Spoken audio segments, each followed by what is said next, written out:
Welcome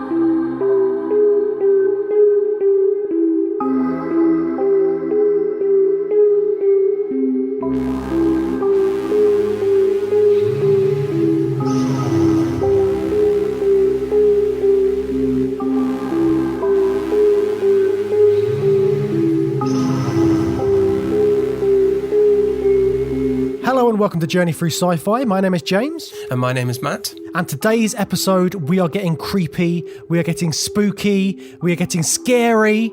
We're looking at horror in virtual reality, aren't we, Matt? Yeah, and in order to do that, we are peeling back the headset of horror to reveal the horrifying monster underneath, but disappointingly, it's just a handsome man. It's Mike Muncer from the Evolution of Horror podcast. Hello! Hi, Mike. Thank you very much for coming back on the show. Thank you very much for having me. I'm excited to talk about more spooky sci-fi. Yeah, so we've got a couple of interesting films to discuss today. We will be looking at Lawnmower Man from 1992 and The Cell from 2000. So yeah, shall we just get straight into it? Yeah, let's get started with The Lawnmower Man. Job Smith is the Lawnmower Man. A man Joe, come on, boy, let's go. Grass is waiting for you. with the mind of a child. Yeah, Cybo Man. He came to see me. Cybo Man. Comics, right? Yeah, Cybo Man.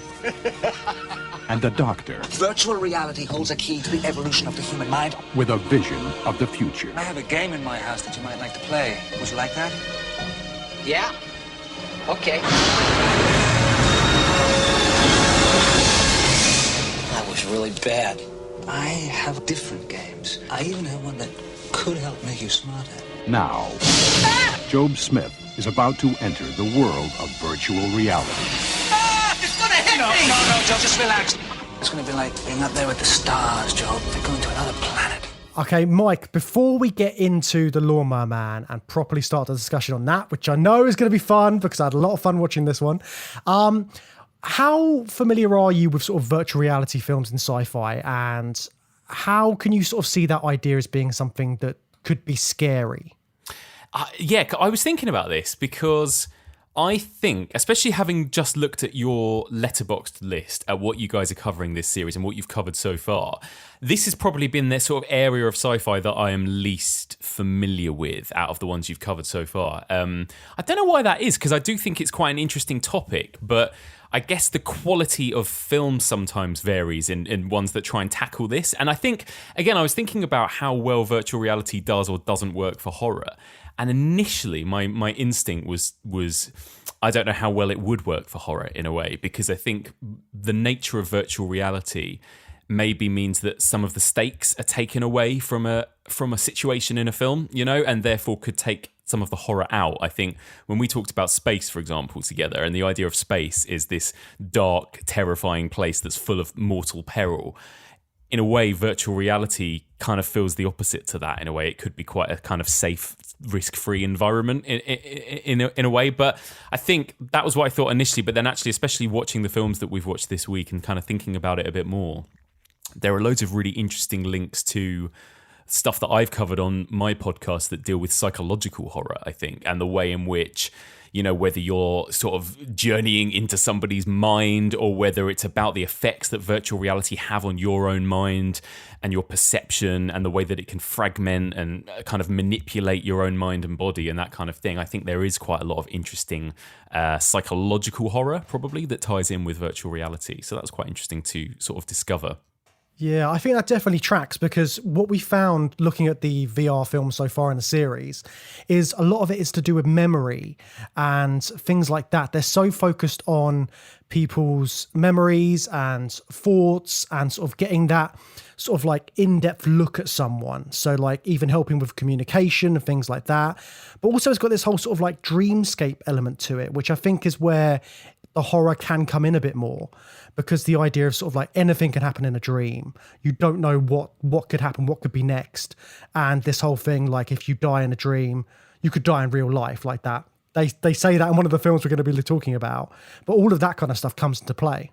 Yeah, definitely. And in that regard, it links to some of the most classic horror movies like A Nightmare on Elm Street and other things like that, I suppose. So yeah, I think there's And I guess I guess you guys must be finding, right, with virtual reality, in a way, there's sort of no limits to what you can put on screen or what characters can do. Like you can literally kind of achieve or create anything, any scenario, which is quite fun. Yeah. And we've also seen a thread of like existential horror coming through in some of the films where characters are discovering that their entire world is fake and then trying to process that. I don't think it's been really played for horror though, has it, James? Like I'm thinking of like World on a Wire and 13th Floor, the characters realizing that the world is not real, and they kind of have a big breakdown and lose their minds. But there's not a lot of scares so far in what we've seen. But there was some really like grisly concepts in some films, like Empathy Inc. had some good high tension thrills in it. I'd really recommend that, Mike. I think you'd like it. And Strange Days, we were talking about last week, where characters are like kind of getting off on watching people die through this VR experience, where they're not just seeing the video, they're like experiencing the emotions of death. And that's come up before as well in Brainstorm as well, trying to like weaponize that technology, which gets into the more horrific edge of things. Yeah, I think that's it, because I guess to achieve that kind of fear or that horror, it needs some kind of tactility, I guess. Like I think maybe the idea of virtual reality, you might initially think, is that it lacks that tactility that something like a kind of gruesome body type horror or something of that ilk would need, you know. But there's definitely, like you say, a lot of existential dread going on in these films. Yeah, and I think when these worlds are like fully realized in the films, then you do get that sort of like tactileness to them, which sort of brings them to life more. I mean, in some of the other films we're going to be looking at, I'm sure we're going to see this again and again. But thinking about sort of like VR films and sort of their popularity in the 90s. So we've sort of like, we've chatted about a few films now, and we know the 90s is that big sort of peak for virtual reality. Like you've got the internet coming about, you've got VR headsets starting to become a thing, like very early stages. All of this sort of technology is on the rise throughout the 90s. Then obviously you've got stuff like the Matrix coming about in sort of like close to the millennium. So all of this sort of fear about what's going to happen and how technology is going to be used is sort of like coming across. What was sort of like horror doing in the 90s, just out of interest? Yeah, funnily enough, horror in the 90s was suffering a bit of a dip. Like it's kind of quite well known in horror history that the 90s was a bit of a lull for good horror movies. And I think, I don't know, that's a mix of things. I think by the end of the 80s, we'd kind of reached the end of all of those kind of franchises that had run themselves into the ground, like the Nightmare on Elm Street films and the Friday the 13th films and all of that. They were all on their sort of 8th, 9th, 10th chapters by this point. There hadn't been any kind of particularly... There were the odd few good ones, but horror had gone in sort of two directions. It was either like very straight-to-video kind of trashy stuff that didn't do well critically or commercially, or it was the very, very high-end movies like The Silence of the Lambs, Seven, Misery, maybe movies that people would call thriller more than horror, often because they were a bit more prestigious and had like sort of higher A-list stars in them. So horror kind of got polarized a little bit into either kind of like bargain bin trash or Oscar-winning thrillers kind of thing. And I think it took a while for horror to kind of get back on track. It was kind of the end of the 90s when we had stuff like the Blair Witch Project. And again, maybe that's because of that sort of boom of technology. Another, like something I keep thinking about this is that maybe horror just doesn't work so well with that idea of technology in a lot of stories, you know. And I think with that kind of growth in CGI and all of that other stuff that happened in the 90s, it took a movie like the Blair Witch Project to bring everything back to like a very analog world to make it scary again in a way. It's interesting how that coincided. Yeah. I also wonder if there's a bit of a thing of the rapid increase of technology from the inception of the internet onwards and the 80s and the 90s and then VR entering the fray as well. If you make a horror film about how scary that technology is, it's very obvious that film is going to age very, very quickly because whether your fears are probably not well-founded, if it's a mainstream bit of technology, and if that technology is going to stay in the mainstream, then it's going to improve, and your attempt to make it scary will exponentially look ridiculous, I guess. Yeah, I mean, probably something we might even discuss today, right? But the 90s kind of boom of like, oh my God, CGI is now a thing. Jurassic Park has aged really well, but about 99% of all of those other 90s movies that involve a lot of heavy computer graphics just haven't aged very well, have they? Because technology has moved along so rapidly. Yeah, it's a very tricky thing to get right and to sort of like have that sort of, because the technology will naturally age, you have to sort of like really do something special for it to stand the test of time with a lot of these kind of films. But it's funny you brought up Nightmare on Elm Street, because this film, Lawnmower Man, was supposed to be New Line Cinema's kind of like successor almost to that franchise. They were looking for horror titles at that time. They were looking for anything they could try and sort of like get a quick buck and put on screen. And obviously Stephen King was attached to this story initially as well. We'll get into that. But so Freddy's Dead was the final nightmare. The seemingly last Nightmare on Elm Street film. And then New Line Cinema had access to this script, to this adaptation of Stephen King's short story. But they were also doing a film, there were Brett Leonard, who is the director of this. He was writing a screenplay of something called Cyber God. And basically, a lot of what Cyber God was about has merged into this film. Because do you guys, are you familiar with the actual Stephen King Lawnmower Man story? No, I've kind of, in preparation of this, I've kind of read up a bit about it and what it was about, but I've never actually read the story, yeah. Yeah, me neither. And I was really surprised to find out that it has nothing to do with VR, nothing to do with technology. It's about a guy, a fat gardener, a fat bearded gardener who's going around using his mind to control a lawnmower and then eating grass and killing people, which brilliant is mental. Brilliant. Yeah, couldn't be more different, really. But you can see why New Line Cinema, I suppose, if they were looking for something to replace the Nightmare on Elm Street, because New Line Cinema are now quite a big studio because they made, the Lord of the Rings films and stuff, but they really became a thing because of A Nightmare on Elm Street.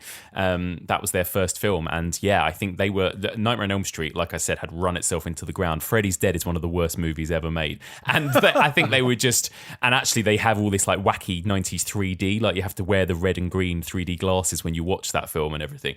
And so you can see why maybe off the back of that, they might be looking for like a new horror property. It's Stephen King's attached to it, but maybe it has some of those kind of like wacky touches that some of those Nightmare on Elm Street movies have as well, Weirdly, I do think that this film, for its flaws, has the building blocks of a workable horror franchise. The killer's there. The killer sort of seems to maybe escape at the end. The killer is fleshed out again, for better or worse, for its flaws. Yeah. He is a character, and he has a whole backstory, and you kind of understand his motivations quite well. I think that it's all there, and if this were a better attempt at that, they could have built a franchise off the back of this and had the Lawnmower Man come back. I know they did try, but I can only imagine how that sequel went. It did not do well. Because the Lawnmower Man, I think, sounds like quite a cool sort of antagonist monster, right? Like when you don't know anything about it, I think the Lawnmower Man sounds like it could be quite a fun horror movie potentially, and you can see that has that potential for being something new, like a new movie monster, a new series of films. Yeah. And I remember as a kid hearing about this film and being like, "Oh, it sounds good. It sounds like something I'd want to watch." And like, I remember the VHS cover in Blockbusters, and it has sort of like the CGI moment when Job and the next door neighbor are kissing, sort of in virtual reality. It's got that on the front, and I was like, "Oh man, this looks really cool." It's got like special effects, and little did I know what the actual film entailed, but at the time, it looked brilliant. Yeah, definitely. It had lots of potential, didn't it? So, had you both seen this before? Yes, I've seen it many times. No, this was the first watch for me. I had never seen it until last night, the night before recording this. Yeah, so what an absolute treat for you, Mike. It was an absolute treat. I have you guys to thank for me having finally seen this film. I mean, Stephen King was not a fan of this at all. I mean, obviously they've changed his story completely. they've thrown in all this extra stuff. But because originally it was released as Stephen King's Lawnmower Man, that was on all the promotional stuff. But he hated it so much, he initiated a lawsuit, which meant the New Line Cinema had to get rid of his name from like the titles and stuff. Yeah, he and you know, he's had problems like this before with like adaptations that he's hated of his work and that kind of thing. Obviously, famously, Stanley Kubrick's The Shining, he's never liked. But this was the furthest he's gone in that actually, filing a lawsuit and having his name removed from it completely. Because I think it wasn't just that he thought it was bad, but because it bared pretty much no resemblance, like you said, James, to his original text. He was like, why should my name be on this in any way? So yeah, it's interesting. Yeah, it sounds fair enough from what you said about it. I mean, it says a lot about the film, I think, and the differences, I think, more than maybe the quality, but the differences, because, I mean, in terms of film, his name has been attached to some absolute garbage over the years, hasn't it? Yeah, and even some stuff that he's really liked out, stuff that he's directed as well has been absolutely terrible. But also some of the greatest films ever made have been Stephen King adaptations as well, even outside of horror, like The Shawshank Redemption and Stand By Me and stuff as well. So there's a real spectrum. Yeah. Does Stephen King have much sci-fi like literature that he's done, like sci-fi horror? I don't know if he's really gone down that route. It's got a good chunk. The Stand is like a post-apocalyptic plague book, but it gets into the fantastical fairly solidly, I think, doesn't it? And I guess, I was thinking of movies like Christine with the killer car, but there's nothing, I don't know whether it's a machine, but other than that, it's not really sci-fi because it's more that it's just like an evil possessed car kind of thing. So I don't know if he does. Off the top of my head, I can't think of much sci-fi, or at least much successful sci-fi that he's written. I mean, he's done a lot. He's done quite a lot where like a spooky thing comes to life and kills everyone, and sometimes it's a bit of technology. Like he did that one where it's all phones, all your mobile phones are killing you. Oh yeah, would you call that sci-fi? Yeah, that was Cell. Was it Cell? That was a terrible film as well. And the one that he did himself, he directed Maximum Overdrive, is it? Which is again about cars and trucks and stuff. I think it's a killer truck. If you Google it, it says it's a horror / sci-fi. But again, he's not really worried about the kind of the high concepts of sci-fi. I think he's more thinking about the horror, isn't he? That's the thing. Yeah, but, he's trying to do stuff with like little morals behind the story, potentially.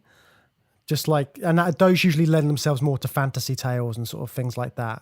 Are there things that you are actually afraid of? Because you certainly make people afraid of their dogs, their cars, their trucks, their cats. Well, I'm afraid of trucks and cars. I mean, Maximum Overdrive is about trucks. Christine was about a car that drives by itself.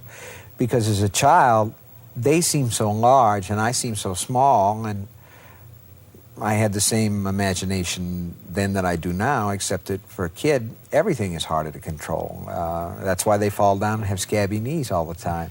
And I would imagine them starting up, even if they were stopped, and kind of scuttle behind them because they look so big and blind, and bulldozers, the treads look so cruel, and I would imagine what would happen to my little fingers if they started to move while my not that I would have ever gotten my fingers near them. But even today, if I put an English muffin in the toaster and it only comes about halfway up, I pick up a fork and I start toward that toaster, and I can hear that toaster saying, "Go ahead, punk. Make my day." But let's talk about Lawnmower Man then. So, the VR technology in this film is interesting, to say the least. What did you guys think about how that worked and sort of what the repercussions were for the characters? I was a little bit confused, and maybe you guys can help me with this, right? Because the main idea of, Pierce Brosnan's character, right, Dr. Lawrence Angelo, is that he is using VR to kind of enhance people's intelligence or brain power, and I was a little bit confused as to what or why that was the case. Like, it was like you strap yourself into this virtual reality game and that somehow makes your brain more powerful, and I didn't quite understand that, but like, I guess what the VR is used for is that, right? And the idea at the core of it, that Pierce Brosnan's character is actually trying to sort of help humanity via virtual reality, right? He's trying to use it to kind of help people and help enhance people and that kind of thing. Yeah, it's interesting because I was quite surprised. I'd seen this film before, but ages ago. And I was quite surprised by how the VR, like, I don't think it is doing what you just described, Mike. That Pierce Brosnan is definitely doing all that stuff, but the actual function of the VR in this film, I think it's just like the environment where his experiments happen. But he's pumping people full of drugs, I think, is what's like improving their intelligence. So actually it has nothing to do with virtual reality, what happens to Lawnmower Man. Kind of, but then, well, no, but then he gets obsessed with the idea of what the VR will be capable of in terms of like the connections with the rest of the world. So that, I think that's what he's so obsessed with. But what's very confusing in the first half of the film is that virtual reality in this film like exists as a technology, and we get this like preamble at the very start of the film, this text on screen. But I feel like we're jumping into a world where VR is pretty well established to the point where Pierce Brosnan's character is doing a whole set of other experiments, and he's just got a load of great VR, and that's a really useful tool for like running training programs and educational programs and stuff like that. But I don't know, am I wrong, James? Did you feel that? I feel like the VR doesn't actually make anyone cleverer in the film. It's just like there. I don't know. I think it does. Like, obviously, there's the accelerant that he's using, and he's pumping Job full of. But the VR technology itself is still being used as that learning tool. And I don't know if you remember, Matt, but we saw a film at the Sci-Fi London Film Festival, and they were talking about using like computers to improve people's brains and sort of like get higher learning capacities and stuff like that. So it's all this kind of stuff that the virtual reality technology is being used for. And again, in Brainstorm, we saw a similar thing as well. Like there's so many different applications for VR technology. Like they've got the moments where they're using it with the chimp to make him like a soldier, and they're programming him via using that sort of like gameplay, and they're sort of like they're manipulating his mind to think in that certain way.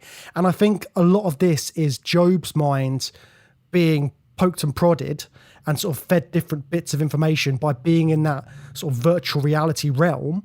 That's what's really sort of like kicking into gear all this other stuff. Because if not, then surely Pierce Brosnan would have just given them the drugs and then just given them an encyclopedia or something to read. Yeah, I read a review, like an essay on the film at Screen Rant, and they've said this, and this is just what someone's made of the film, I suppose, but he's put, Dr. Angelo is experimenting not only with psychoactive drugs, but also virtual reality to enhance the cognitive experience. The idea is that virtual reality world provides a lot more stimulation than the physical world, and so it boosts intelligence for somebody. Exactly. That's so badly explained. Yeah, it's not made clear. I had to look up an essay to find out. That's basically what I just said, isn't it? In a roundabout way. Yeah, no, you're right, you're right. But I mean, like the psychoactive drugs, that you don't even see them until like halfway when he starts injecting Job. It reminded me of the latest Planet of the Apes, like the new versions, when they're sort of like giving Caesar the drug and then they're teaching him stuff afterwards. Yeah, definitely. Especially that opening scene with the chimp, like you say. It's like, oh, it's Rise of the Planet of the Apes at the beginning, yeah. Oh my God, the VR chimp that looks like a RoboCop replica is just too much. The shot that's like over the top of the chimp's head is really, really funny, where you just see the top of the headset and it's kind of like bobbing along. Yeah. It looks like watching Wolfenstein or something, doesn't it? It's so good. But were you imagining like the production assistant that must have been crouched underneath the camera holding a headset on a stick and just like joggling it along? Bob it up and down. Yeah. Oh, no, like a monkey. Make it look like a monkey. There's a whole director's cut version which has like 40 minutes extra, and a big chunk of that is just about the chimp escaping and visiting Job, and then Job takes him to his shed house, and then Pierce Brosnan turns up with loads of security, and they have to sort of like get the chimp out, but then Job's making friends with the chimp. Oh my Absolutely God. Crazy. Yeah, a whole chunk of stuff that we just don't really need. Stephen King is like, what the fuck is going on?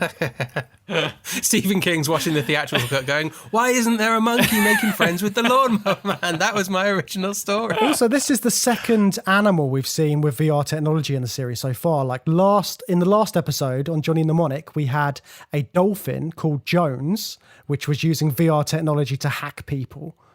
Interesting. Yeah. Animals and VR, they go together like peanut butter and jam. There you go. Who'd have thought?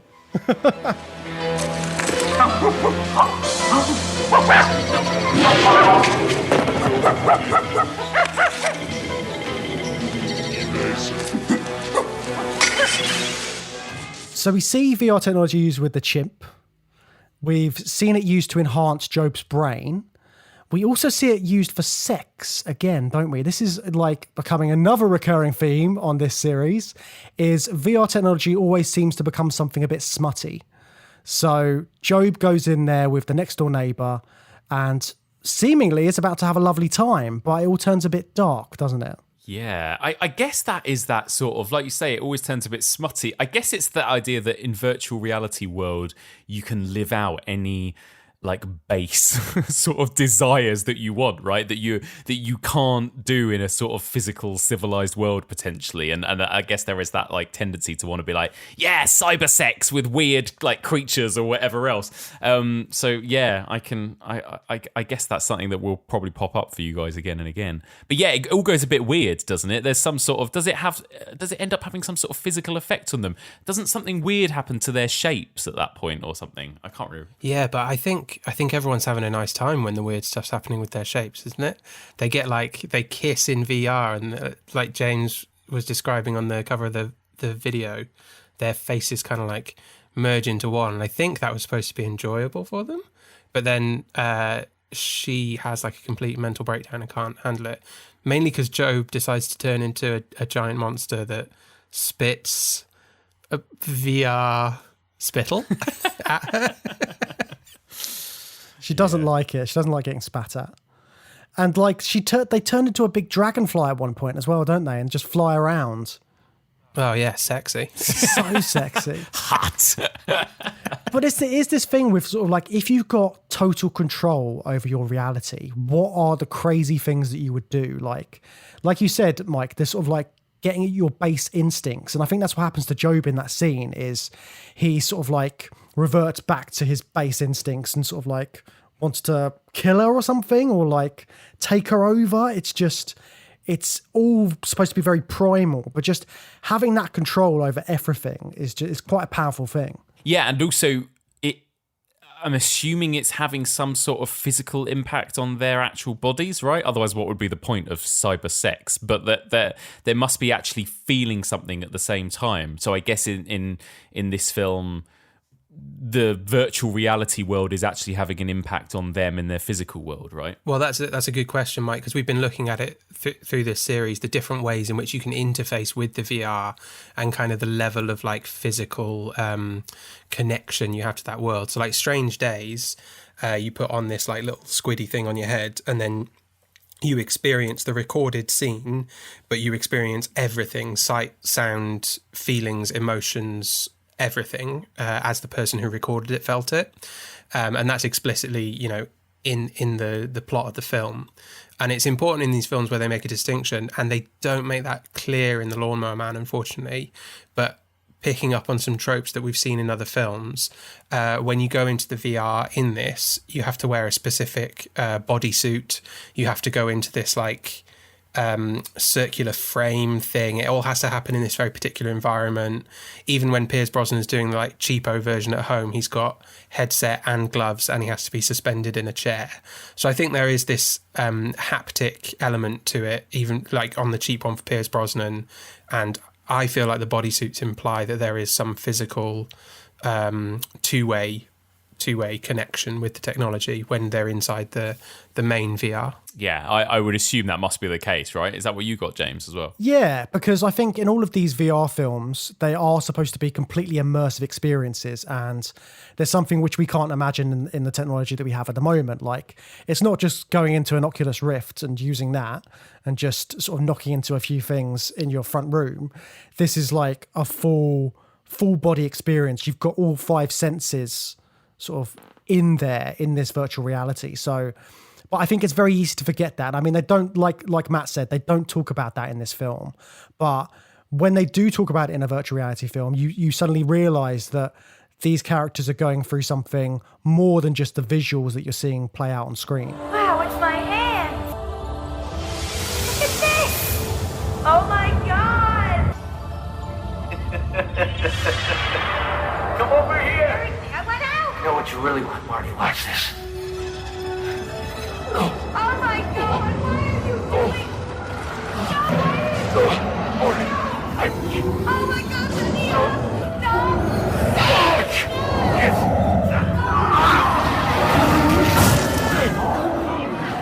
So how do we feel about Job, the Lawnmower Man himself? Mike, you said it was a good name for a killer. We're going to need a little bit more than a name, though, aren't we? How does Job stack up against your Freddys and your other horror movie bad guys? Well, that's it. Like, with a lot of horror movie bad guys, you know as little about them as possible to make them scarier, right? Michael Myers is just a man with a knife in a mask, and Freddy Krueger you learn a bit about, but he's this kind of shadowy presence at the beginning. And this is kind of the opposite. Like with Job, we get his whole story before he becomes the killer Lawnmower Man, right? It's his this film is his origin story in a way. And I guess it's a bit of an old tried and tested thing. It's probably even something we'll talk about with the next film as well. This idea that maybe he's the victim of some sort of abuse. He's very much set up as somebody with a sort of learning difficulties, I suppose, right? And sort of an intellectual disability, I guess it's described. And he's this very sort of simple guy at the beginning, and then through this kind of technology he starts to change. And then the people that he kills in the second half are mainly people that have done him wrong, right? People that have hurt him in some way, or offended him in some way, or bullied him, or abused him, or whatever. So it's almost a revenge story, I suppose, in a lot of ways, this movie. So I think it's kind of interesting, and you don't necessarily fear him as a sort of antagonist. I don't think, maybe not until the very, very end, when he becomes a bit like he suddenly wants to be like a god. But like before then, I don't know. I thought that I quite like the actor Jeff Fahey, who was in Lost and a bunch of other things, and I think that I was quite endeared to Job as a character, like in the first half of the film. So you're really I think that we as an audience are quite empathetic and sympathetic and quite aligned with him in a way, right, from the beginning of the film, which is quite interesting route to take for your sort of, the Lawnmower Man, which could sound like it's going to be the big monster or the villain or something. So yeah, it's kind of interesting. So do you think that learning so much about him and being on his side basically as the protagonist, does that cut against the kind of horror potential and the horror franchise potential of it? Possibly. I think it does take away from the horror, definitely. I personally didn't feel sort of fear from him as the Lawnmower Man. I still really liked it. I thought it was a really interesting story, but I don't quite think the horror worked in that regard. And I think that's maybe because as a horror fan, I find that it works better when you know less. I think sometimes a lot of those franchises, their problem was they were like, oh, we're on part 8 now, we'd better explain the origin of Michael Myers or Jason Voorhees or whatever, which can sometimes take away their power, I think, when you take away that mystery. Yeah, it's interesting though, because the basic plot in terms of what you were saying is very similar to Carrie, isn't it? It's actually got more in common with Carrie than most of these other ones we've been talking about. Yeah, it's true. But obviously there's something about Carrie which is just inherently creepy because you know something bad's going to happen, and there's that dread, whereas there's none of that dread in this. It's, you just sort of go along for the ride. It's sort of all bells and whistles and special effects, so you don't really get that sort of horror element to it. But the other thing I was thinking about is Job. It's sort of in his dress, he looks a lot like Chucky, doesn't he? Sort of he's like a childlike sort of guy dressed up like Chucky. And I think at one point they were going to make him ginger, which would have just been too much like Chucky. I mean, I don't know if that's true or not, but it's one of the rumors, and you could definitely see it happening. But I love it. That would have been amazing. A little a full-grown Chucky. just on a rampage. Well, Chucky was at its peak at this point as well as a kind of franchise. So yeah, maybe there was some influence there. But I think you're right. And I think with Carrie, actually, Carrie is really scary, but also you do feel a huge amount of sympathy for her. Like, she's not just the monster in that film. That film's really sad. And I think really it's the mother, the terrifying, abusive mother, that is like the real terrifying monster in that film. And then I think because that movie is directed so well, Brian De Palma is probably just a better filmmaker than Brett Leonard. Sorry, Brett Leonard. And also Sissy Spacek is so good in the final act of Carrie when she's like covered in blood and she's massacring everyone in her school. She manages to pull off being kind of like a sympathetic victim and this kind of terrifying murderer at the same time, just with her eyes. Whereas, yeah, maybe this film is kind of maybe lacking that a little bit. Like you say, it's lacking that mood a little bit. But yeah. And also Job's transformation gets all like sexy again, doesn't it? Like when he gets all the cowboy gear on and everyone's checking out his arse when he's at the gas station. It's kind of like it's thrown in that element to it, which kind of like makes him more of a confusing character. It's weirdly, like, you guys came on my podcast to talk about The Fly, right? And in some ways it's like a sort of psychological version of The Fly, like when Jeff Goldblum starts to transform and he becomes much more confident and much more sexy initially before he then becomes like this monstrous killer. It's almost a similar transformation, isn't it, in a way, like a similar trajectory in the way that, yeah, first of all, Job becomes much more confident in himself. He's much more intelligent suddenly. He becomes much sexier. And then it like keeps going further and further until he becomes this like, you know, this maniac basically with a god complex. Yeah. Oh my God, it's The Fly meets Carrie. Yeah, there you go. I mean, it should be great, but Yes, me. You did this. You cut the network connections, but I'll find a way out. All this power isn't meant to be in the hands of one person. You're wrong. You need to be led. Just like everyone else, it's a basic need. This universe is mine. You mentioned the looks that Carrie gives and Sissy Spacek gives in Carrie. I think that's kind of crucial to it not quite being not being scary at all, I guess. This is the problem in The Lawnmower Man. There's just the intensity there, isn't there? And I did really like Jeff Fahey in this. And he's kind of doing his best Sissy Spacek death stare. But then you get that accompanied with like the CGI lawnmower going through the guy's brain, which is all left to the imagination in Carrie, isn't it? What's going on in someone's mind when she gives them the death stare. And also like Jeff Fahey has like beautiful eyes. Do you know what I mean? Yes, he's so like, beautiful. Yeah. Yeah. So it's just not scary, is it? He's doing a good job, and I really did like it. I found him a bit awkward when he was playing the kind of the earlier scenes of Joe, but I thought he did the transformation really well. But yeah, he doesn't strike fear, I think, with his eyes, his beautiful eyes. No, you're right, and it's really, and this is something I talked about on my podcast when we talked about the Cronenberg film Scanners, which was all about people with telekinetic powers, you know, killing each other, and some of the moments in that look so hokey and campy as well. And there's something about watching a person use telekinesis where they just have to look really intensely, you know, and you know, Professor Xavier does it by sort of putting his fingers to his forehead, doesn't he? And that's kind of a way in which you know that he's using his powers. And I think Carrie, again, it works really well because she doesn't have to do much. She just looks, and it's more to do with what Brian De Palma does with his camera work, where he'll suddenly go boom, boom, boom, boom, and zoom in or do something like a split screen in order to show what she's doing. And I think there's a risk when you're filming people use like sort of psychic or telekinetic powers, is that they can really kind of overact with an intense stare, and it can end up just looking a bit naff. Yeah, it's a problem you have to solve early on, and you have to get it right, don't you? That you the listeners can't see, but you did the gesture that Professor X does. Yeah. And I do think that's a godsend, that simple gesture. Yeah. That every actor, both actors that have played him have got that in the bag, and that's fine. They've got that. Don't worry about it. We've got it sorted. Yeah, because it is hard. It's like, how do you put something like that is essentially invisible on screen? Like, you've got to find a way to do it that doesn't look really over the top and stupid. Yeah. You know? And De Palma does it excellently. Is there like a screech of violins as well when Carrie's doing it? There's almost like a sort of Psycho-esque score and the camera suddenly, really jarringly kind of zooms in, and that's how it works. So it's still quite over the top in its direction, but in her performance, Sissy Spacek doesn't have to do as much, which works, I think. And part of the problem is you have to come up with a new one every time. No one else can do the De Palma zooming in and violin screech now because it's perfect. No one else can use Professor X's fingers to the temple thing. You have to think of a new thing, and that's ultimately that means we're going to see a few lawnmowers going over people's brains. Exactly.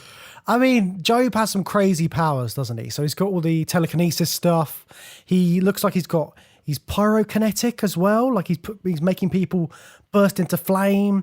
He disassembles someone, turns them into weird CGI particles. I quite like that. Yeah, I enjoyed that as well. Like, I know sort of like the visual effects aren't stunning now when you look at them, but I think for a 90s film, 92, I still quite enjoyed them. I agree. Like, I think it's really striking looking. I actually really it doesn't look quote unquote realistic, but if you just take it as something that is really cool and stylized, almost like you're watching some sort of anime or something. Do you know what I mean? Like, it's like really kind of stylized and over the top in, like when he disassembles people and they become those moving blocks, or like the kind of really crazy over the top CGI fire and everything. It still actually looks really cool, doesn't it? I think it's just like, it does look of its time, but I'm with you. I really enjoyed it. I thought it looked cool. Yeah. You've got to hand it to this film. It's daring. It's a big swing. And hey, good for them. I enjoy watching that. Do you guys remember the early 90s CITV sort of game show called Nightmare with a K? Yes. I think so. Did it remind you a little bit of that? Yeah. I feel like we've had this conversation when we're drunk several times, and I have to ask this question every time, I think. But is Nightmare the one where they would play chess, a type of chess, with a guy that looked like Darth Vader who would wrap his cloak around you and you would That's die? A different one. That's the one with the sort of Max Headroom kind of guy in the lift. Yeah, in the lift. That's not Nightmare. No, Nightmare is the one where the guy has to put on like a kind of helmet, metal helmet that covers their eyes, and then they walk into this kind of, it's like a first-person game, I suppose, and they're going through this like CGI world, and their teammates have to direct them, and they're like, go left, right, pick up the spyglass, and they have to pick stuff up, and they have to survive. It's great.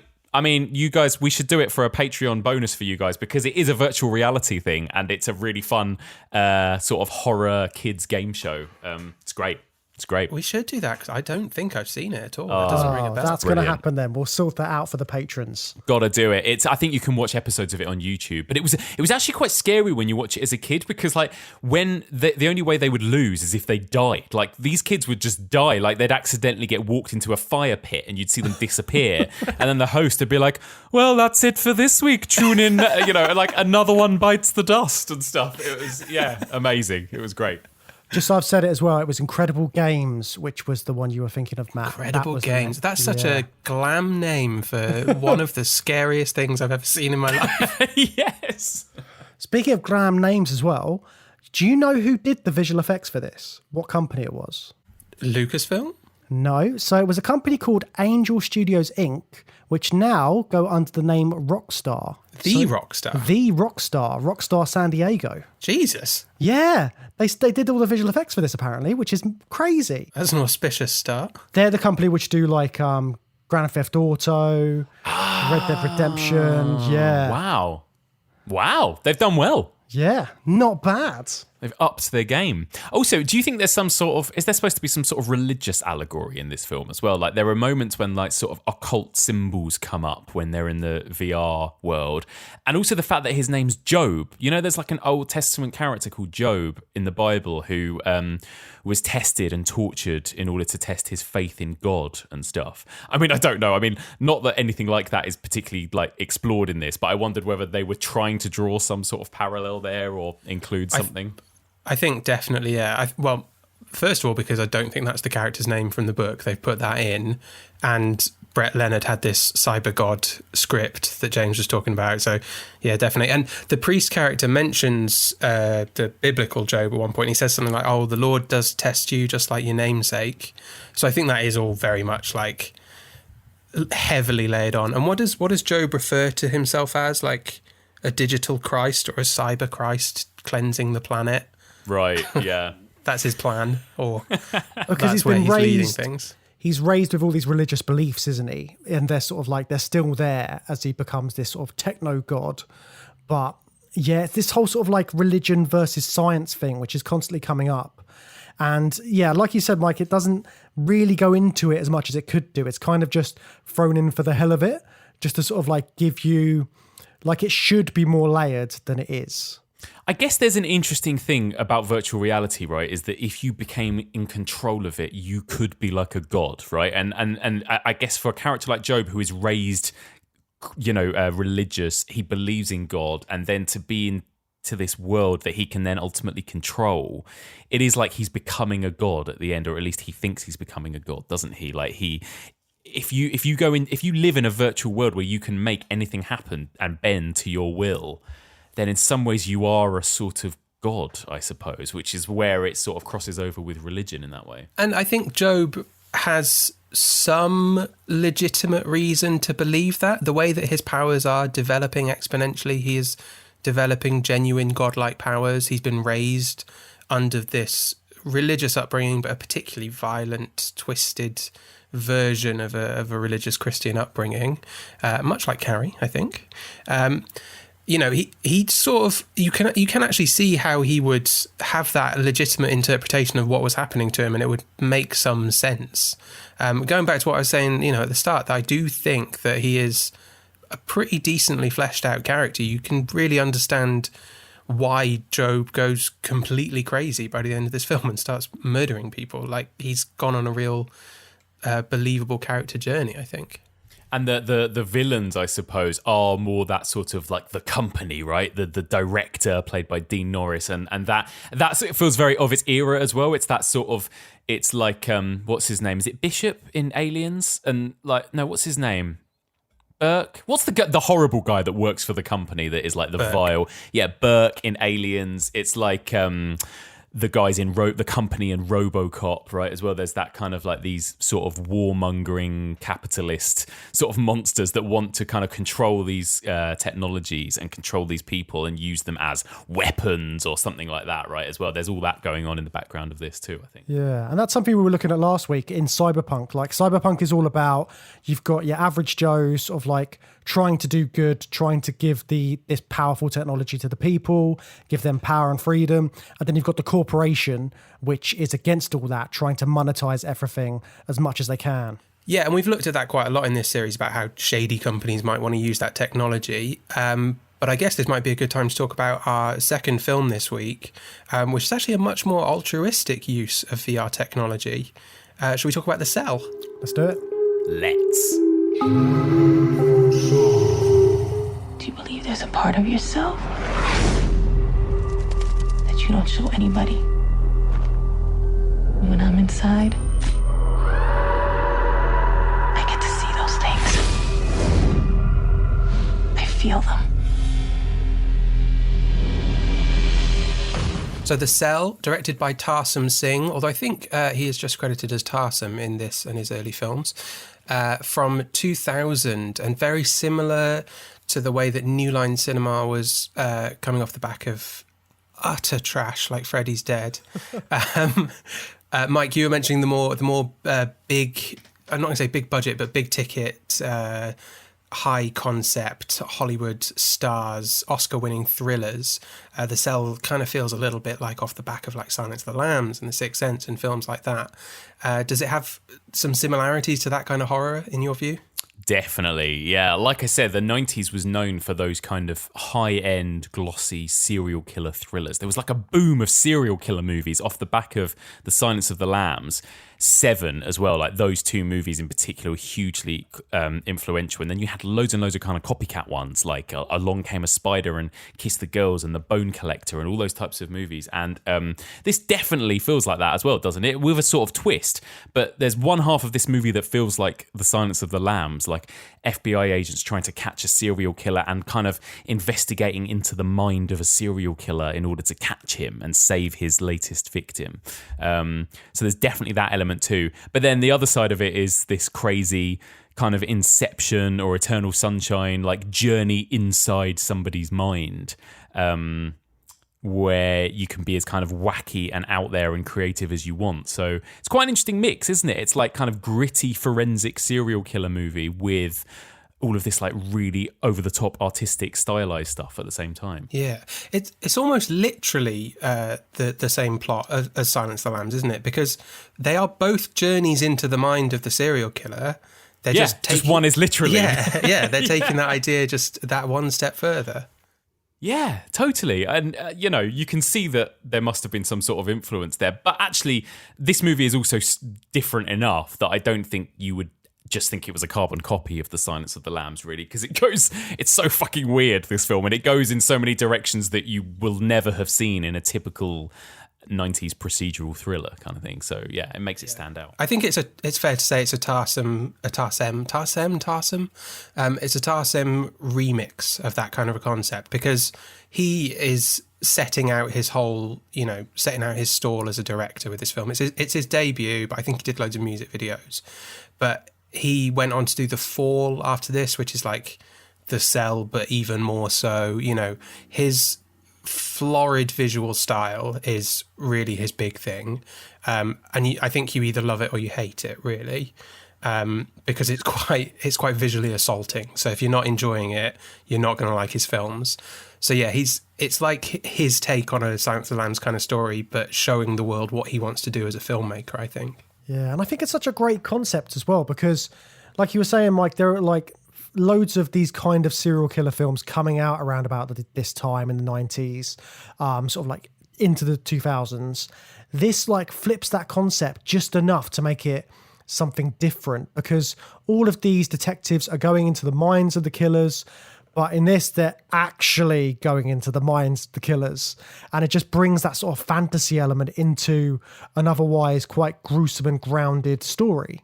Yeah, totally. It's like, if you like serial killers, you'll enjoy this. But also, if you like sort of fantasy epics with like evil kings and whatever else, it's kind of, that's all in here too. It's a really good, because there were so many movies that kind of followed this exact formula with the serial killer stuff. And it's something I explored on our podcast, like we are as audiences kind of obsessed with serial killers. Whether it's now like true crime movies, true crime Netflix documentaries, or all of these movies from the 90s, like we are always really, really interested in exploring the psyches of serial killers for whatever reason. And so I think, again, this film does a really interesting take on that, I think. So how does the VR come into play then? So like you said at the start, it's got that serial killer bit at the beginning. They're trying to track down this killer. They're trying to find out where the victim is. But at the same time, there's this whole Jennifer Lopez story that's taking place where this psychiatrist is going into the mind of a child to try and figure out what's wrong with him and try and get him out of this catatonic state. And then, because it's a VR technology, isn't it? Because they've got a machine which helps you go into someone's mind, but it's like a virtually constructed one, isn't it? Yeah, exactly. Like you said, Matt, this is kind of used for good, right? Really, at the core of it, this technology. So yeah, Jennifer Lopez jumps into people's minds in order to help them with their own sort of psychological illnesses or whatever. So I think they talk about how the little boy at the beginning of the film has some form of schizophrenia, but he's in some sort of comatose state, right? And they're trying to wake him up, and she's journeying inside his mind in order to kind of explore his subconscious and kind of wake up his inner self, really. And so they're using it on sort of people with illnesses or people in comas, and then what happens is this serial killer who they catch is in a coma, but they don't know where this serial killer has hidden his latest victim, who is slowly drowning. And that's a really cool thing, because it's quite a disturbing thing. He kills women by drowning them slowly in these cells, and it kind of gives you a sort of race against the clock structure where it's like, we know that this girl is hidden somewhere, her cell is going to be filling up with water, we've got to go into this serial killer's mind and find out where he's hidden her before it's too late, kind of thing. So they use this virtual reality technology for good in order to find this serial killer's lair, I suppose. It's like, I don't think it's actually well, obviously it's not like showing us literally kind of his memories or his like an actual real space. It's all sort of a projection of something, isn't it, of his psyche? It's kind of, it is a virtual reality version of what's going on inside his mind, I guess. That's such a good little, just simple explanation of the plot of this film, Mike. But it does really highlight that the plot is bonkers, isn't it? Bonkers. And there's lots of narrative hoops that the filmmakers have to jump through and the audience has to kind of accept to get us here. The whole backstory that she's working on a similar case with a child at the start of the film that has no real bearing, but we have to understand her work so that we know what she's going to do. It's very, very overcomplicated. But I do think it's to the film's credit that I've seen this film 3 or 4 times and I just always forget all of that stuff because it's not really important, but you just sort of need it there so that you understand how and why she's able to go into someone's brain. Do you mainly just remember the horse? Because every time I think about this film, I think, oh, it's the film where the horse gets dissected. Like, that's the main thing I remember from this film. You remember the imagery, basically. Yeah, the horse and also the various just incredible costumes and I think a little bit of CGI that Vincent D'Onofrio is put through in the film, and the various different forms of Carl Starger that we see, specifically adult Carl Starger or monster Carl Starger, which I think he looks amazing. He's so good in this film. It's the second time we've seen Vincent D'Onofrio playing a villain in 2 weeks on this show, isn't it? Yeah, oh no, third, isn't it? Because he was in Strange Days as well. What's the other one then? I was thinking of Strange Days. 13th Floor. Oh, of course, yes. He's in 13th Floor. God, he's brilliant. He's a great character actor, isn't he? And he's menacing all the time. I remember being terrified of him as a kid in Men in Black too, as like the cockroach man. And he just walks around doing that throughout the whole film, doesn't he? But he's absolutely terrifying, yeah. He's amazing at physical transformation. For such a big, stocky, physically menacing guy, he can also do incredible character work, becoming like just doing interesting things with his body and appearing in different ways. Like you said, yeah, I agree. Men in Black, he's so good at that. In Men in Black, he literally somehow manages to look like a cockroach that is wearing a skin suit. Like, he looks like he doesn't fit his own skin. And like you say, Matt, he's such a good physical actor that he can pull that off. I think there's less special effects going on in Men in Black when he's doing that than you might think. Yeah. Definitely. Like, he pulls back the skin and that's CGI, but he does stuff with his mouth, like you said, that just makes him look droopy and saggy. Yeah. And he kind of, one of his eyes goes a bit lazy and he sort of drools and stuff. And it's like, yeah, it's a really creepy performance. He's great. And like you say, he's so good in this as well, playing all like hundreds of different characters inside his own head kind of thing. Yes. And it's very reminiscent to me of Red Dragon as well. And this would have come out before the version of Red Dragon that really got into the Red Dragon-y bits of Francis Dolarhyde. Before Brett Ratner's one, yeah. Yeah. But it is very reminiscent of that. He's got the horns. He is a beast in his own mind, and he's obsessed with this bestial form, and is portraying that. And that's what Vincent D'Onofrio gets to do so amazingly. But not even just that. He's the Mad King in other scenes. You know, he's all sorts of different forms. Brilliant stuff. But yes, that is the stuff that I remember and I love about the film. And in Red Dragon, you've got so the serial killer is obsessed with that. What is it? It's a poem or something like that, isn't it? It's a painting. It's William Blake. Yeah, so he's obsessed with that painting as well. And so much of the visuals in this are all references to art, aren't they? So obviously, Damien Hirst is basically what's happening with that horse getting dissected. Same kind of like art exhibition kind of thing. You've got H.R. Geiger in there as well. There's the picture with the steps called, I think it's called Shacked. I can't pronounce it properly. And then there's the other moment. There's a moment with his 3 mothers, and they're all sort of like acting weird, and it's basically based on that painting by Odd Nerdrum. So there's so much of it which is like actually direct images from paintings, and it's kind of like it's building up your sense of his world, and the way that he's pictured his world is based on all these paintings and these visuals which he's just absorbed over his lifetime. And it's really added to this sort of like, it's made it tactile, hasn't it? Because you said earlier, Mike, about virtual reality not being tactile, not something you can really imagine or feel. I think all of this is he's turning paintings and these visuals into something, into somewhere that you can properly go and experience them. Yeah, I agree. There's a sort of Madonna and child moment as well, I think, with Jennifer Lopez kind of wearing the veil and having the kid. But yeah, you're right. Like, again, this is the great thing about virtual reality, right? As a filmmaker, if you're making a film about virtual reality, the sky is the limit, right, in terms of what you can put on screen and how crazy you can go and artistic. And yeah, he's just having the time of his life, like making the most striking images in this film. It's literally a sort of art film, isn't it, in a way? It's like an art house version of a serial killer film. It's quite interesting. And I mean, the visuals, even before you get into the crazy virtual reality of it, the serial killer moments, like when he's bleaching his victims, is terrifying. And you've got the hooks that he's got on his back. It's very sort of Itchy the Killer, isn't it? Yeah. And he's like suspending himself over his victims or something and having a wank, which is like proper serial killer behavior and absolutely disturbing. But I mean, you see all this in the first half of the film, so you can only imagine what his mind's going to be like when poor old Jennifer Lopez goes and has a look.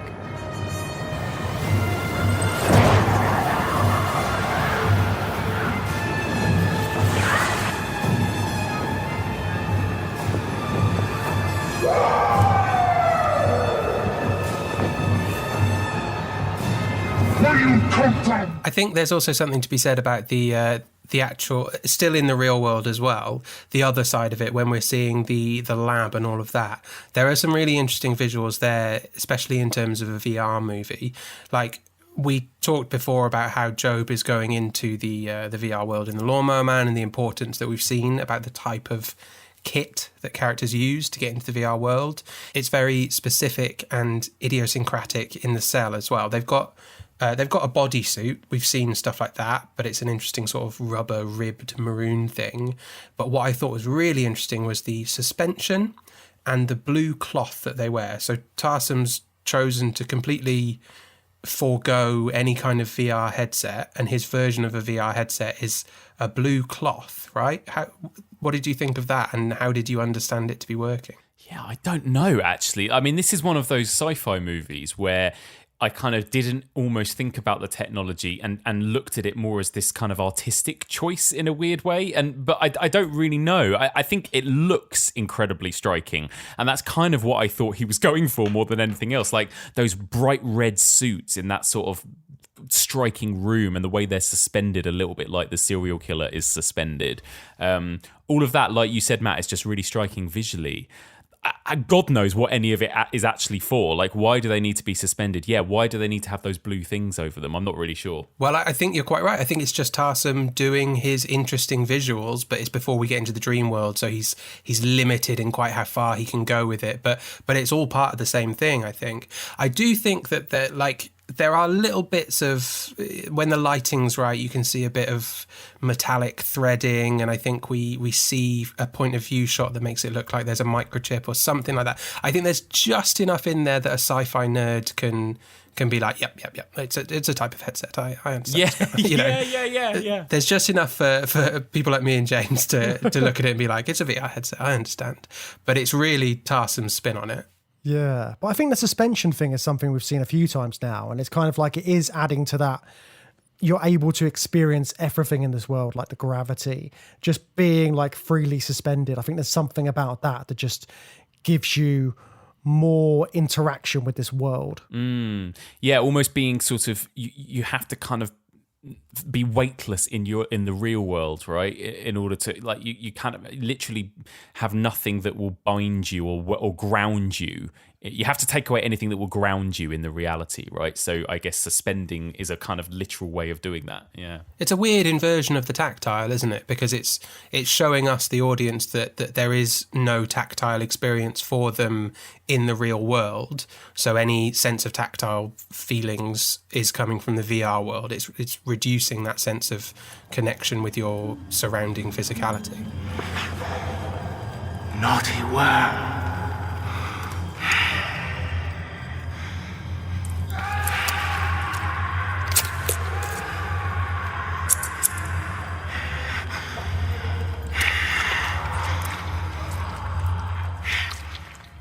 So as we're in Starger's mind, we're sort of like shown a lot of his memories and things like that. And that's really how Jennifer Lopez's character is exploring his psyche. And just the sort of like mishmash of memories and dreams and stuff.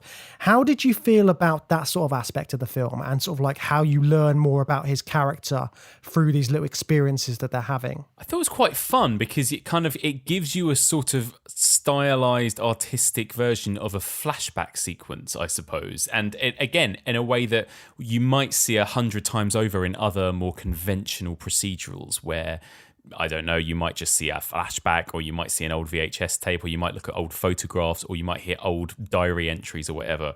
Whereas this takes you on this like weird art house version of sometimes we're in memories, but sometimes we're in fantasy sequences. And I thought it was cool how Jennifer Lopez is literally put into, like, for example, she's in his childhood home and she's watching from a cupboard door, like from a closet, as he's like abused by his father or whatever. And like, yeah, I think it's, again, it roots all of that and makes it feel sort of tactile and immediate, and it makes it scarier in that way because it sort of brings it all to life, I think.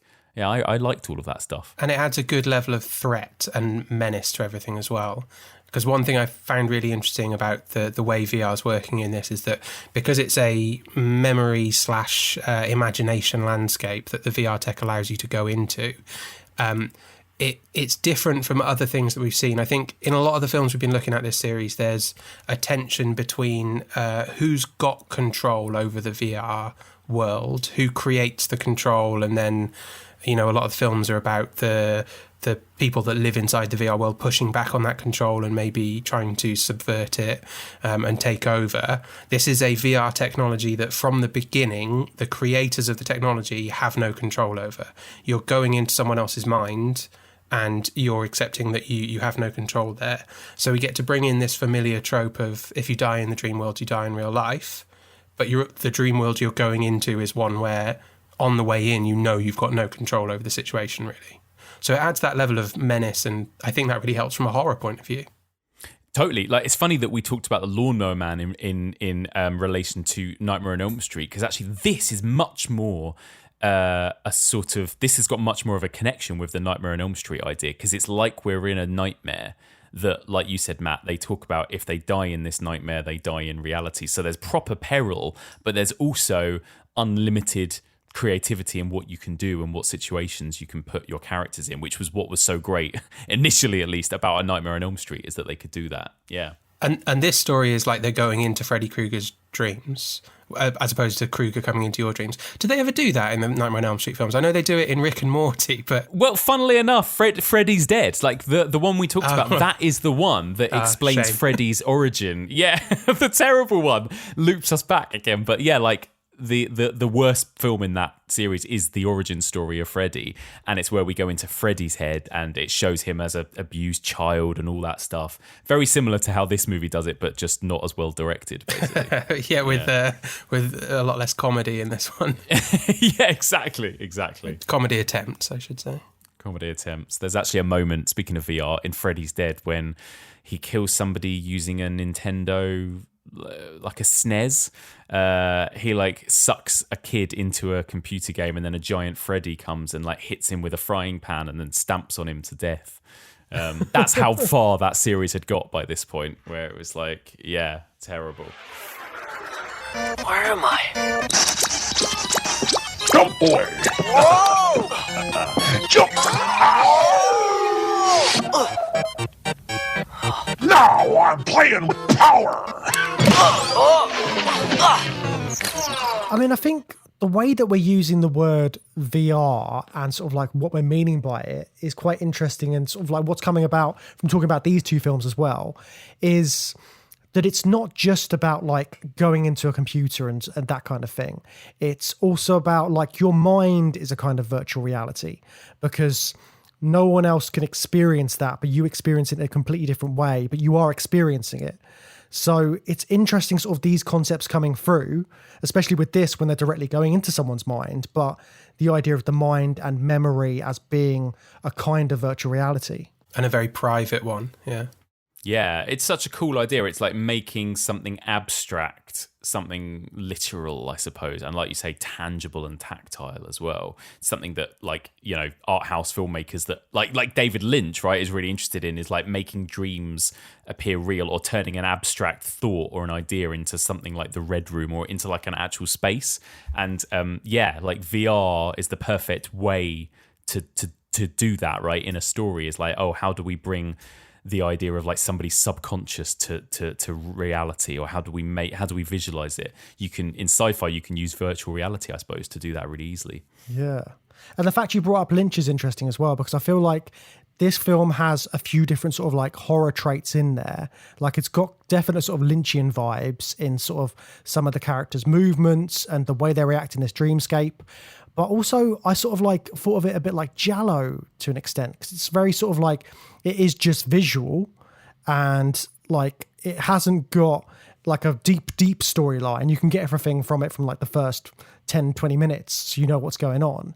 But how do you see those similarities in this, Mike? I totally agree with you. Like the reviews for The Cell were quite negative, and a lot of them said that it was basically style over substance. That, like you said, James, that's exactly right. Like you get the plot in about the first 25-30 minutes, and then it's just you're there for the visual experience. And that's, Giallo, those kind of wave of Italian horror movies of the 70s, really didn't give a shit about plot. They were all about like striking visuals and like weirdness and like bright colors and blood and flesh and all that sort of stuff.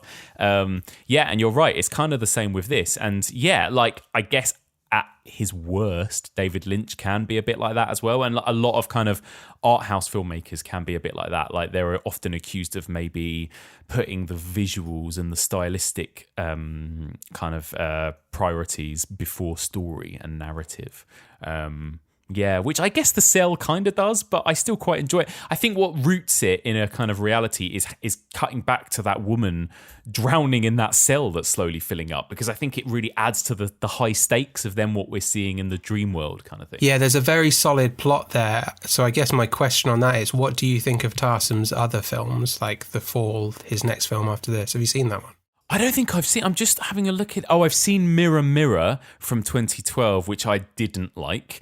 I don't think I've seen The Fall. Have you guys seen it? I've seen it. James, have you seen The Fall? I've not seen it, but it has been on my list for a little while. But I'll see what you guys say.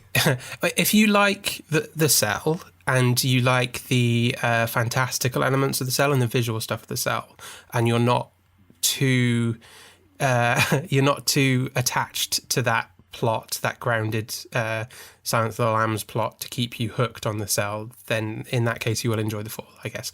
The Fall, I feel like Tarsem was able to really like indulge his visual style, and it's kind of just all that. He's got this sort of romantic, picaresque storyline of a guy like recounting his life story or something like that. I can't even remember, but it's mostly just about colour, bright colours and amazing shots. So it looks amazing, and I do recommend it. It is a good film, but I feel like it has even less plot than The Cell. But it's been a while since I've seen it. That might be unfair. I think that is tricky, because certain directors are so obsessed with the style and the look of a film that some elements of plot can go by the wayside. Like, it immediately makes me think of people like Terry Gilliam, because his stuff is very much like that. Like, some of it is just amazing, and then some of it just will fall by the wayside because you just can't quite grasp it enough. Yeah, I think at his best, Terry Gilliam is tied to a plot like 12 Monkeys, right? I think at his worst, he's something like Tideland, which I didn't really like because I feel like it just falls into like fantasy visuals more than story. And I think I personally think it's quite important to be rooted in some sort of story. I think even David Lynch is really good at setting up a mystery. It's like, who killed Laura Palmer, or whose ear does this belong to, or whatever. And at least he kind of initially sets you up with like a really good mystery before he adds in all of the weirdness. And I think this film does that really well as well, because it's got that procedural element to it as well, And it's characters as well, isn't it? Because if you feel for the characters, you can identify with them in some way, then you're instantly in, aren't you? Which is, of course, such an important part of this film. It's all about Carl Starger and the kind of relationship that Catherine, Jennifer Lopez's character, is trying to build up with him from a psychiatrist point of view. How do you feel about him? He's so evil and monstrous when he's Vincent D'Onofrio, but there's also that little boy there. Did you actually feel sorry for him? Were you getting on side with what Catherine was trying to do for young Carl? I think I kind of did, in a way. I don't know about you guys. I did actually. He's terrifying and he's monstrous, isn't he? And he's doing unspeakable things to these women. But I was kind of swept up in the sort of... it's a very kind of base, simplistic thing, isn't it? And I don't know what people today would think of this idea of schizophrenia being portrayed as this, like, well, one side of him is this vulnerable little boy and the other side of him is this evil monster, basically. And it's kind of as simple as that, really, isn't it? And they say it's a virus, don't they? They've like made up a whole condition where it's like a virus which attacks your brain and does this weird schizophrenia. There's no such thing as viral schizophrenia in the real world, is there?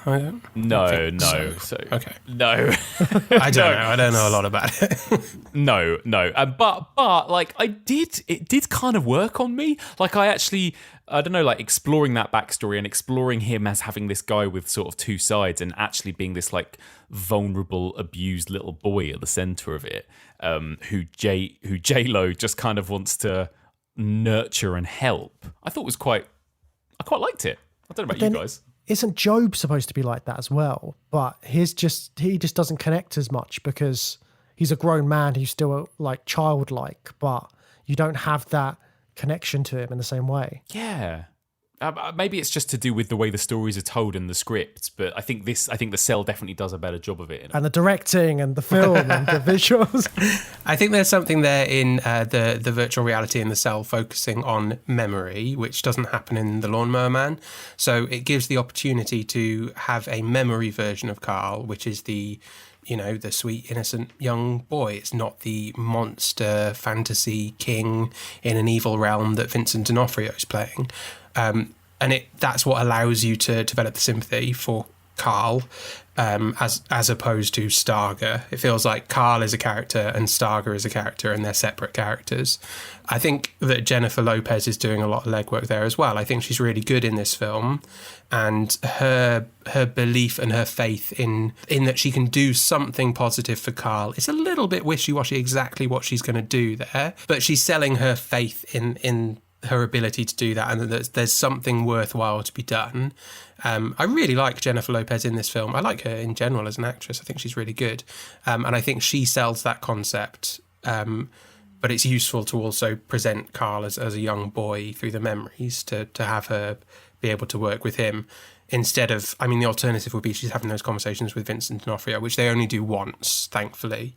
It just wouldn't work because he's so scary. Like, it wouldn't feel right, would it? It's another very popular trope from around this era as well. Like a year earlier, we'd had Fight Club, and a couple of years after this, there were movies like I don't know if you guys have seen the film called Identity about the killer in a motel. God, I hate it. But this idea that fractured personalities are like visualized on film, essentially. So you see different sides of different people's personalities manifest on screen, basically played by different actors or played as different characters or whatever.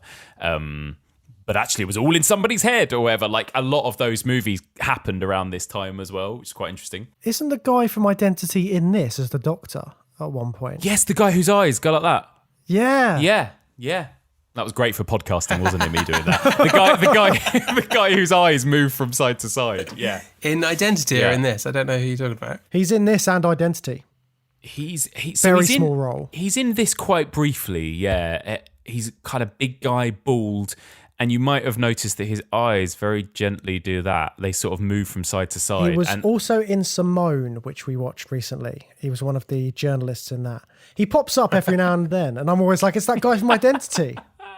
Yeah, he plays the main, like the sort of main serial killer in Identity. But yeah. There are a few similarities there. And also, Dean Norris was in both these films, wasn't he? Dean Norris from Breaking Bad was the director in Lawnmower Man, and he was in this as well. It's funny how much he's just Hank in this film, in The Cell. He's just Hank, yeah. But it was nice to see him playing a completely different role as the director in The Lawnmower Man. I actually thought he was really good in that. we didn't talk about him before much when we were doing The Lawnmower Man, but I was actually a little bit disappointed when we saw Dean Norris in the flesh, because Dean Norris was so much better as an enormous head on a screen zoomed into his face. That was a great... And it works in a VR film as well to present characters that way, and sort of do a deliberate thing with that. So it undermined it a little bit. It was a shame to see him.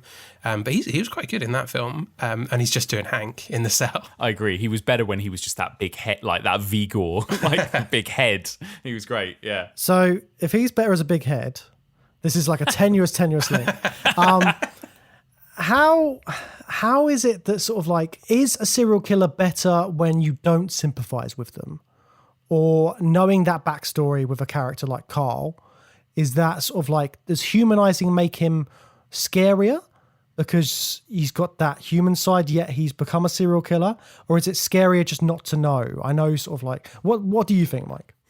I think it depends on the film you want to make. I think that if you know less about him, he's scarier. Like, for example, Vincent D'Onofrio is much scarier at the beginning of this film when he's just this man kidnapping women and murdering them than he is at the end, like where, like I said, I kind of almost feel a bit for him by the end. Like, so I think that it...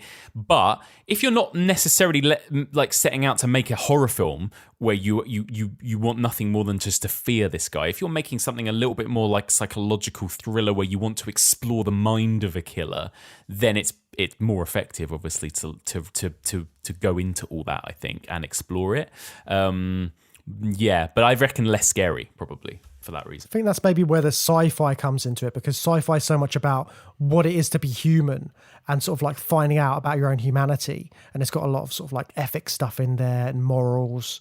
So, yeah, I still don't know how I feel about like making a serial killer relatable. I think there's a lot of like issues with that, probably, isn't there? And like like I said, we have an obsession as humans with serial killers for whatever reason. We love podcasts about them, we love true crime docs about them, we love movies about them. And I think at their worst, they're movies like that Ted Bundy one from a couple of years ago with Zac Efron playing Ted Bundy, which was a really bad film and like, I don't know, almost forgets the victims because they're concentrating so much on the weird, fascinating guy or charismatic guy or whatever. And yeah, I think they need to get that balance right, don't they? That you don't want to sort of, I don't know, you don't want to worship these serial killers, which some people do, don't they? So it's like, yeah, it's a tricky balance to get. I think they get the balance right in The Cell. I think there is a series of narrative choices made by Tarsem and the writer Mark Protasevich that are the right choices. So real world Carl is, like you said, Mike, scariest at the start of the film when he's abducting women and doing his weird shit with the hooks and all that. He's terrifying. Then they split him out and make him relatable. They have to have the young boy it's okay to feel relatable to the young boy because he's a form of Carl that has not killed anyone yet, and is being abused. And at the same time as separating him out, they ramp up Starger into the monster in his own mind. So he has to be even scarier than the Starger that's abducting women. So they turn him into a complete monster, a red dragon monster in his own mind. And then for me, the final good choice they make is that they just write Starger out of it after they save the girl. We don't go back to Starger, and we certainly don't go back to Vincent D'Onofrio. He isn't in it again awake, and I think that's an incredibly good choice because it just takes the decision out of the audience's hands. We don't have to like wrestle with how much sympathy we feel for Vincent D'Onofrio at the end of the film because you don't want to, but after seeing young Carl you might do for good reason because of what Catherine's done as a psychiatrist. Like, they just take that difficult choice away from the audience. Maybe there was something interesting they could have done with that, but I think it works very well to just, you know, not put the audience through that and just be like, whatever you feel for Carl, we're not going to make you feel uncomfortable about that at the end of the film. Like, you can separate out those two characters in your own mind. Yeah, I totally agree with that. And yeah, I think like the best serial killer movie, I think, is The Silence of the Lambs. And I think it strikes that balance so cleverly of Buffalo Bill is a man that you are sort of learning about, and you're learning perhaps that glimmer of humanity and why he does what he does, but he's still absolutely monstrous and terrifying until the very last scene of the film. And the same with Hannibal Lecter. Like, just when you think you're starting to warm to Hannibal Lecter, there's the scene when he breaks out and he does kind of unspeakable things, and you're constantly reminded of what a monster he still is. And I think those movies that get that balance right, of kind of you're still able to be terrified of these people even as you learn about them and you might start to humanize them, I think that they do it best. Especially with Hannibal Lecter as well, capturing the making you think about what's so attractive about serial killers and what society is so obsessed with. It's his intelligence, it's his charisma, and then, like you said, reminding you, like, that doesn't mean anything, he's a monster. That's why it works so well. And I think some of the subsequent Hannibal films didn't do that as well, and maybe they lean too far into actually Hannibal's actually quite a cool guy and actually he only kills bad people or whatever, and I think like sometimes that doesn't work as well. I think that Silence of the Lambs, he's just the right balance of stone cold killer as well as kind of interesting and charismatic. He found me. He always finds me.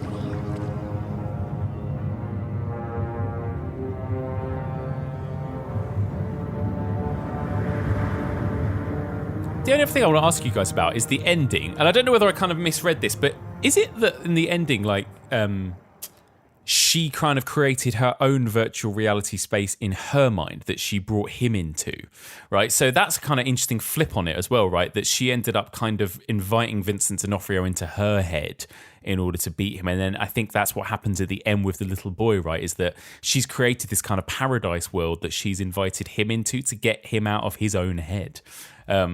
So she is like some sort of god by the end, right? In that, like, she's literally kind of created this like heaven where she's able to invite other people in and leave them at peace almost in her own heavenly J-Lo brain. And then when needs be, can turn into Xena Warrior Princess and then gut them. I forgot all of that. Yeah, that's great. Yeah, they reverse the polarity, don't they, or whatever? And reverse the polarity. And that is such a science fiction term. Well, that's what they do in Doctor Who all the time. They're always reversing the polarity. And I don't know if they actually use that phrase in it, but it's essentially what they do. But yeah, that's interesting as well, because what I was saying before about how this film's quite interesting in that the characters have no control over the VR world. In the end, they're reversing things. So in theory, Catherine should have the control, but there's still some tension and risk at play because the strength of Starga's personality could overwhelm that control that she should have in her own mind, and she's still at risk. But she can do the Xena Warrior Princess thing, so it's fine. But yeah, again, it's interesting that it's like when you have complete control over your reality, you are a god. And we see it again in The Matrix. We see it sort of like in all these different films. When you've got someone who is given this power, like, how are they going to use it, and how will it sort of like give them the upper hand? Yeah, and then it even goes into sort of, this movie almost teases it, but this idea of like being in an afterlife after you die as well in some ways. And I know that's something that gets, you know, brought up in things like Black Mirror, doesn't it, and all those kind of things. But like, again, that idea that with virtual reality, all of that stuff is possible. Yeah. Yeah, because if you could upload your brain and all of your thoughts, then you could live in a different reality completely. That's what's so fascinating about these kind of films and this subgenre, just all the different elements that are in there, which I think when we were going into this series, I thought, we're doing a virtual reality series. It's going to just be like hokey 90s films with really bad special effects. But it's so interesting, all these themes and concepts that are coming out of these films.